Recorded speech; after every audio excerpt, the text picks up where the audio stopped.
Good evening. Welcome to This Week in Turkey. On the 7th day of Turkey's Operation Olive Branch in the Afrin province of Syria, we're joined by Güney Yıldız from London, who is a Syria specialist at the European Council of Foreign Relations. Good evening, Güney. Welcome once again to This Week in Turkey. Thank you for having me. So let's start with a very easy and complicated question. What are Turkey's main aims in this operation? Why is Turkey in Afrin at the moment? It is actually one of the most complicated questions, in my opinion. There are stated aims and there are conditions that made this operation a choice for Turkey. The stated aim is to defeat the YPG in the People's Protection Forces, the mainly Kurdish group in Afrin. But the recently stated aim is to do the same thing across the northern Syria. President Erdogan yesterday made a statement saying they would want to do the same thing in Manbij and across northern Syria until Iraqi border. So the stated aim is to defeat YPG all around.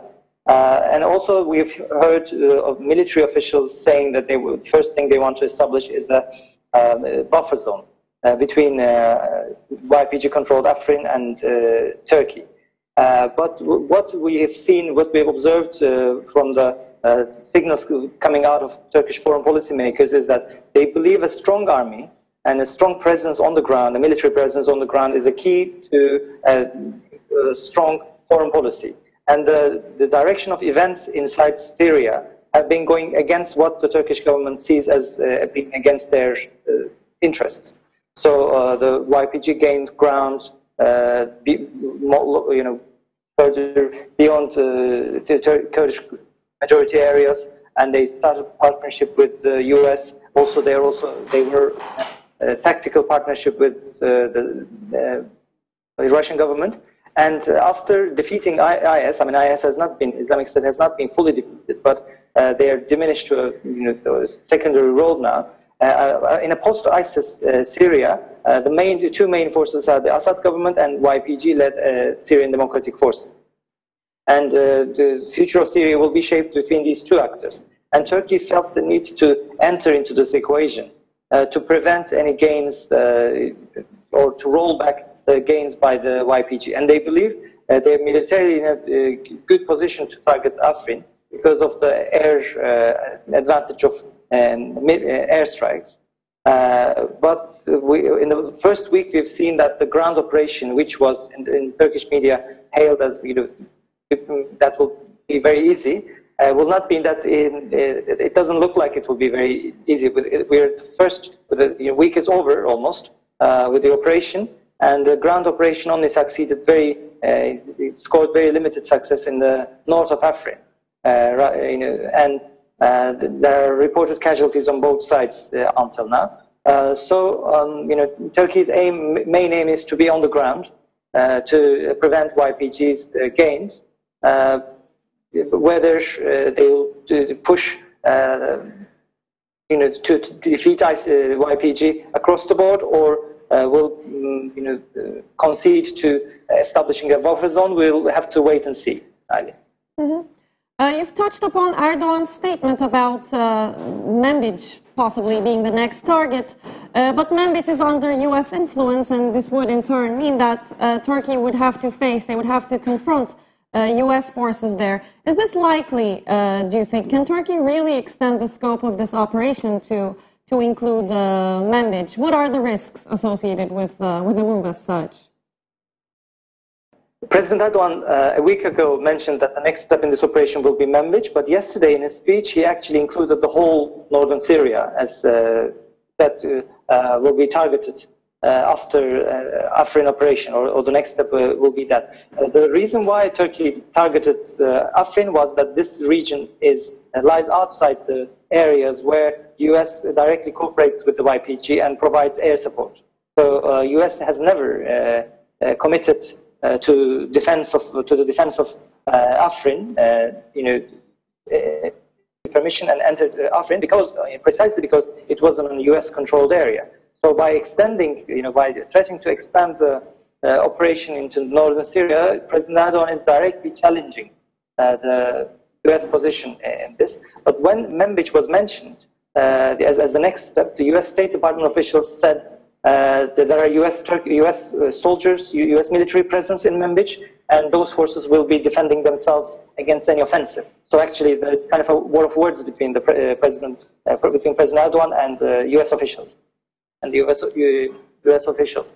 And even if I mean, just if you need to speculate, even if U.S. kind of permits Turkey to use airspace and carry out an offensive in across northern Syria, Turkey will still need to wait to score some kind of military success in Afrin. And even for that, we are a long way away. I mean, it's been a week now, and the ground operation has not been as quick as it was expected, probably by Turkish military analysts. Mm-hmm. And let's keep our focus on the Turkey-US axis of this operation. There's been some great confusion, actually, about a reported phone call between US President Trump and President Erdogan in the past 2 days. And this leaves us unsure about the actual reaction that came from the White House. What, in your opinion, is going on here? Well, we don't obviously know how that phone conversation went in practice, in reality. But what we know, the statements after the phone conversation between President Trump and President Erdogan has the same effect. Public statements will have the same effect as what is being said in those phone conversations. So if the State Department officials are saying that this is what we meant, and we want Turkey to limit or not to threaten the rest of northern Syria, I think we need to take that as the U.S. stance there. And I think initially, the U.S. believes that since they haven't committed to protection of Afrin, they believe that a limited and conflict in Afrin between Turkey and the YPG could remain isolated and limited to that region and would not necessarily affect the stability in northern Syria or the YPG broadly, or any will not cause any regional instability. But after a week into the operation, I think many different sides are realizing that this operation will not necessarily finish within a few weeks. It might drag on for a long time, which would make it more difficult for international as well as regional forces to keep it under control and to keep their public opinion kind of in support of this operation, including the Turkish public opinion. So U.S., I think, is increasingly realizing that any conflict in Afrin will actually inevitably influence the rest of northern Syria and can cause more, can disturb their operations in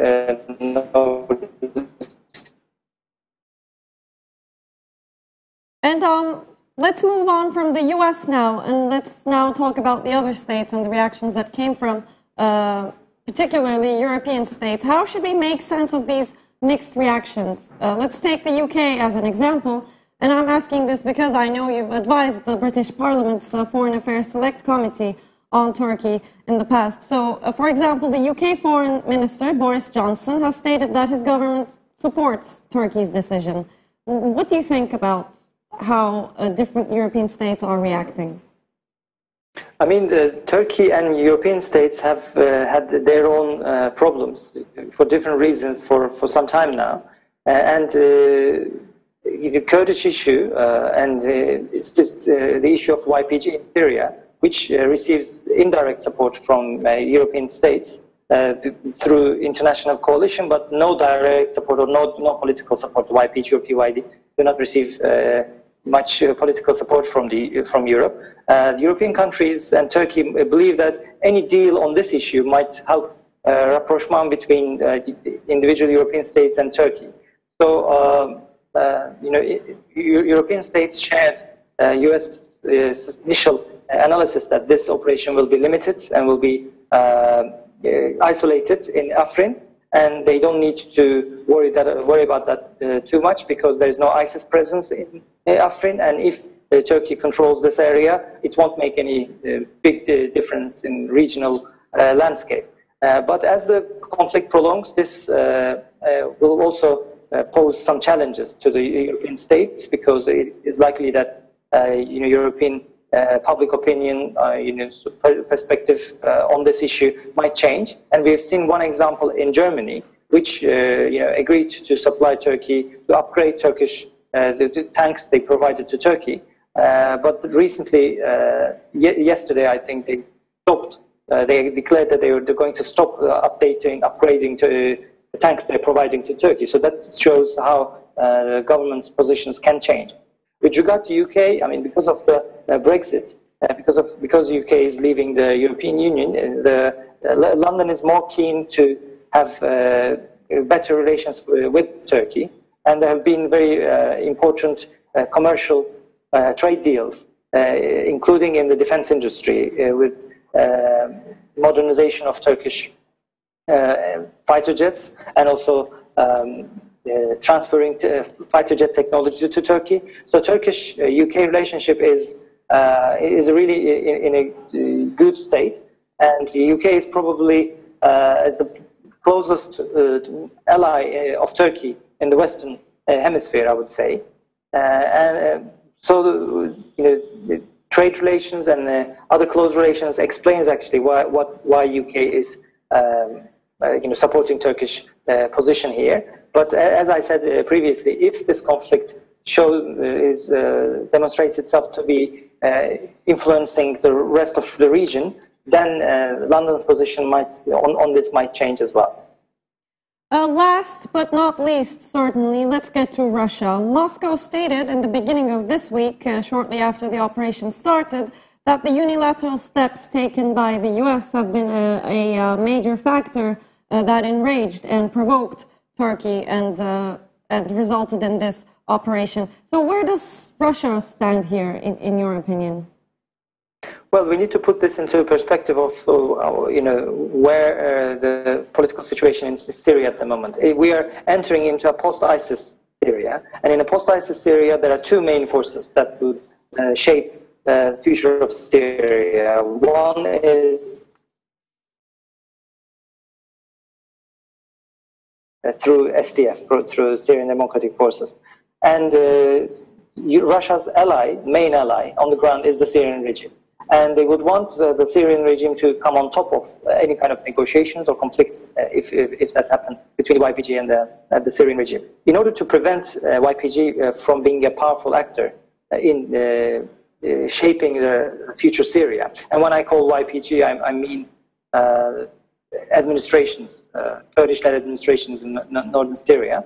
In order to weaken them, Russia thought that it is like a chess game. They thought it would be a good move to include Turkey into this in this equation, to weaken the YPG, so that when the negotiations take place between the regime and the Kurdish-led administrations, the regime will most likely come on top. But that's one reason why Russia mainly has been supportive of the Turkish operation. But Syrian regime is not necessarily on the same page with Russia. Syrian regime is more worried about Turkish permanent presence in Syria, and Moscow is much more confident in its relations with Turkey, because they believe they have a lot of cards against Ankara. They can use Turkey as in Syria, and they can dictate Turkey to withdraw whenever they like, because of the many trade, military, and other cards they have at hand. Russia saw a lot of advantages in Turkish operation in Afrin, because Russia's ultimate aim is to have Afrin controlled by the Syrian regime, and that option might be something Turkey might agree as well. So Turkey, even if it happens that the YPG is defeated in Afrin, Turkey would find it acceptable to hand over the region back to the regime. So instead of the Kurdish-led administration, Turkey would prefer a regime-led administration there. So in that sense, there is this common ground between Russia and Turkey. Güney Yıldız, thank you very much for joining us tonight and for your comments. Thank you. We'll continue with a brief overview of Turkey's military operation in Afrin, Syria. On January 20th, Turkey launched a military offensive called Operation Olive Branch against the Kurdish YPG militia, which it views as a security threat in Syria's Afrin province. The operation opens a new front in the multi-sided Syrian civil war and further strains Turkey's ties with the NATO ally Washington. According to the Office of the General Staff, the operation aims to establish security and stability both along Turkish borders and in the region, as well as to protect Syrians. The operation is being carried out under the framework of Turkey's rights based on international law, United Nations Security Council resolutions, and its self-defense rights under the UN Charter, the Office of the General Staff stated. The military also said it is putting utmost importance on not harming any civilians. Prime Minister Binali Yıldırım has said Turkey wants to create a 30-kilometer deep secure zone in Afrin. President Recep Tayyip Erdogan has said the military operation is essential for Turkey's security and Syria's territorial integrity. The operation started on Saturday with an intensive airstrike on YPG bases and arsenals. On Sunday, a ground military operation was launched. Meanwhile, the Turkish military stated on Friday that at least 343 militants have been neutralized since the start of Operation Olive Branch. Turkey's health minister also stated on Friday that 3 Turkish soldiers and 11 Free Syrian Army rebels were killed, while another 130 people were wounded following Turkey's incursion into Syria's Afrin region. On the other hand, in response to the operation, the YPG continues to launch missiles across the border. At least 2 civilians were killed and 6 others were injured when a rocket fired from Afrin hit a mosque in the Turkish border province of Kilis on Wednesday. The rockets hit 2 locations in the city center, including the Çalık Mosque during prayer time, Kilis Governor Mehmet Tekin Arslan stated. One of the victims was a Syrian citizen. The scope and estimated duration of the operation remains undetermined on its 7th day. President Erdogan has hinted that the operation may be extended eastwards to the city of Manbij, which is currently controlled by US-backed Kurdish militias. Our next video will be a summary of the international reactions to Turkey's Operation Olive Branch. Almost a week has passed since the Turkish armed forces began Operation Olive Branch in Afrin. Over the last week, Turkey addressed foreign counterparts and the United Nations, stating that the operation is aimed at ensuring border security against the infiltration of ISIS and PKK attacks, neutralizing the terrorists in Afrin, and rescuing civilians from terror. However, there have been contradicting reactions from the Western allies. Turkey has a right to self-defense like all other countries, NATO Secretary General Jens Stoltenberg told reporters regarding the Operation Olive Branch. However, French President Emmanuel Macron brought up his humanitarian concerns in a phone call with his Turkish counterpart. The Élysée Palace stated that Mr. Macron underlined France's concerns regarding the grave deterioration of the humanitarian situation in Syria. Civilian access to humanitarian aid must remain a top priority. The president's office added that Mr. Macron reminded the Turkish leader of the urgent need for the international community to focus on the ongoing battle against ISIS, as well as the need to protect civilians caught in the crossfire. German Foreign Minister Sigmar Gabriel also expressed his concern regarding the operation. Gabriel asked the NATO Secretary General to raise the issue of Turkey's military operation. I have asked the Secretary General of NATO to discuss the situation in Syria and in the northern part of the country within NATO, Gabriel said in a statement published by the Foreign Ministry. He also said that Berlin, together with Paris, urges the sides to stop further escalation of hostilities in the region, to facilitate humanitarian access and to protect civilians, calling it the issue of highest priority. Yet, a phone conversation between the Turkish and US presidents on Wednesday sparked controversy regarding the future of the operation. The US and Turkey have released contradicting readouts of the phone call, revealing the deepened disagreements between the two allies on the issue of Syria. Throughout the week, US officials have been urging Ankara to show restraint after the Turkish military hit Kurdish militias that took part in the US-led fight against ISIS. The phone conversation focused on the importance of bilateral cooperation in fighting terrorism, Turkey's statement said, adding that President Erdogan stated the goal of the military incursion was to clear Afrin of terrorist elements for Turkey's national security. However, the White House press release revealed that President Trump relayed concerns that escalating violence in Afrin risks undercutting our shared goals in Syria. Trump urged Turkey to de-escalate, limit its military actions, avoid civilian casualties, and increase in the number of displaced persons and refugees. Turkish officials, however, said the White House statement did not accurately reflect the content of the phone conversation. Now we'll take a look at the domestic reactions to the military operation in Afrin. The main opposition, Republican People's Party (CHP), the Nationalist Movement Party (MHP), and the recently formed Good Party have all declared full support to the military operation against the People's Protection Unit's YPG militants in Syria's Afrin province. CHP leader Kemal Kılıçdaroğlu has said Turkey's Operation Olive Branch was inevitable after Prime Minister Binali Yıldırım informed him about the current state of the operation in a meeting on Monday. It was a very productive meeting. Operation Olive Branch was inevitably brought to the country's agenda. Our wish is the completion of the operation without any significant harm, Kılıçdaroğlu said after an hour-long meeting with the Prime Minister. CHP's vice chairman and spokesman Bülent Tezcan similarly voiced the party's support for the operation on Sunday during a press conference in Ankara. The most important thing to keep in mind at the end of this process is that Syria should have territorial integrity. A strategic political solution on Syria should be focused on. We should stand behind the sovereignty of Syria and territorial integrity, Tezcan said.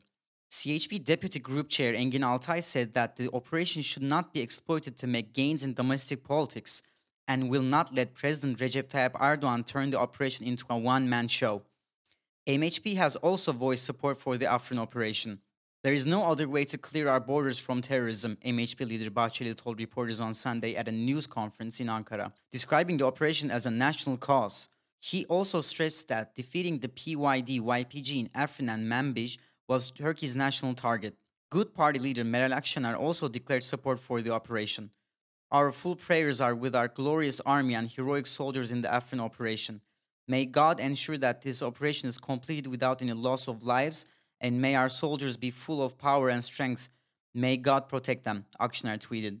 On the other hand, Serpil Kemalbay, the co-chair of the pro-Kurdish People's Democratic Party HDP, slammed the operation, describing it as the start of an invasion in Afrin. Kemalbay also called on the public to show their democratic reactions against the operation. 9 politicians from HDP and the Democratic Regions Party DBP went on hunger strike for 3 days in protest of the Afrin operation.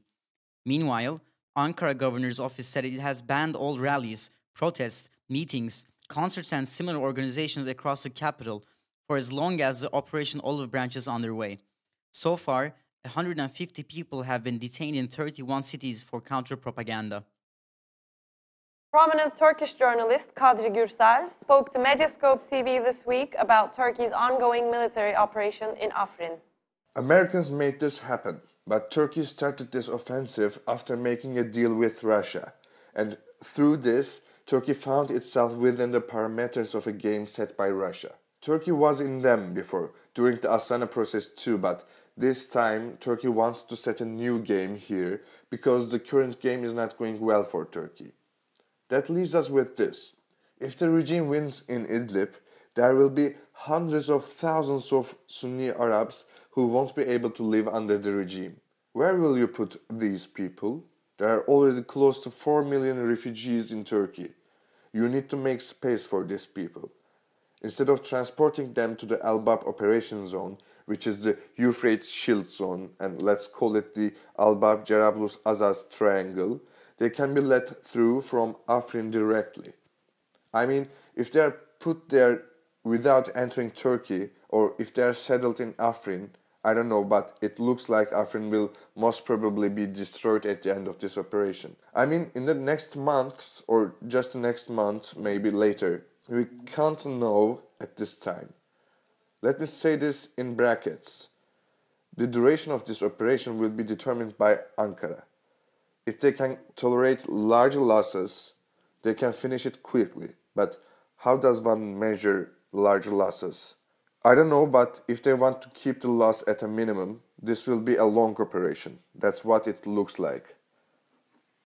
Our friend Burak Tatari did an exclusive interview this week with Amit Vine from Clemson University about his book Kemalist Turkey and the Middle East. Well, when I was working on my previous book, which focused on Ottoman ulema in the last years of the empire and the early years of the republic, one of the focuses of my research was one of the late Sheikh al-Islam, Mustafa Sabri Effendi, who had to go on exile after the establishment, already before the establishment of the Turkish Republic, after the Kemalists took over Istanbul. And he spent many years in Egypt. And I was surprised to see, having read for so many years that Turkey disengaged from the Middle East after the establishment of the Republic, how well it was actually connected to people in Egypt, issues that he had to deal with in Egypt. So this was one instance in which I felt that perhaps we don't have the whole story about Turkey's presence in the Middle East after the establishment of the Republic. And then when I was thinking about my next project, this was a period around 2010, 2011, in which Turkey became very, very involved in Middle Eastern affairs, in current Middle Eastern affairs. And I've noticed that oftentimes when journalists or op-ed writers, many other people commented on present-day Turkey's engagement with the Middle East, it was often juxtaposed, often seen as opposed to the claimed disengagement of Turkey from the Middle East under the early republic, under the government of Mustafa Kemal Atatürk. So I thought that I have a good sense from my earlier work that this was not the case. Now let's take a look at what's on in Istanbul next week.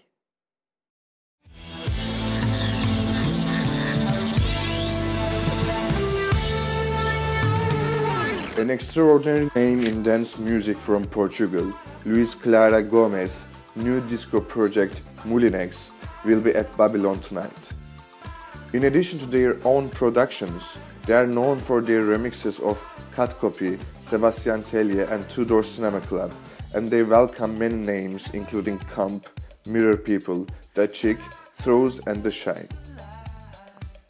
Along with performances by Trezor, Paradiso, Razmataz, Lux, Boiler Room, they have performed with Frank Ocean, Luc Dumont, John Talabo, Chet Faker, Gold Room, Peaches, Solomon and Jamie XX at festivals including SXSW and Eurosonic.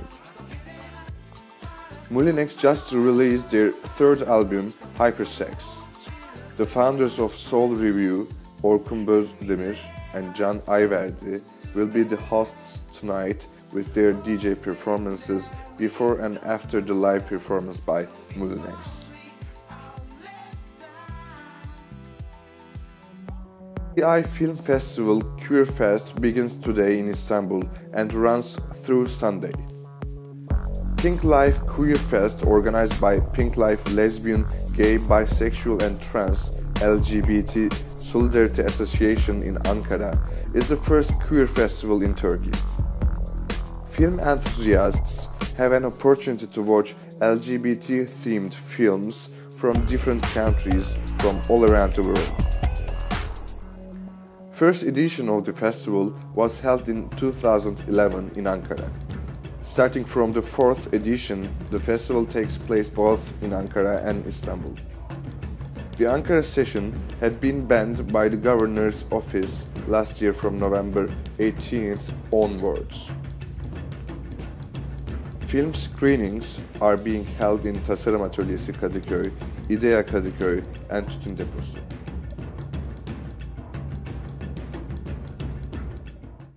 That's all from This Week in Turkey. Thanks for tuning in and hope to see you again next Friday at 9 p.m. Goodbye.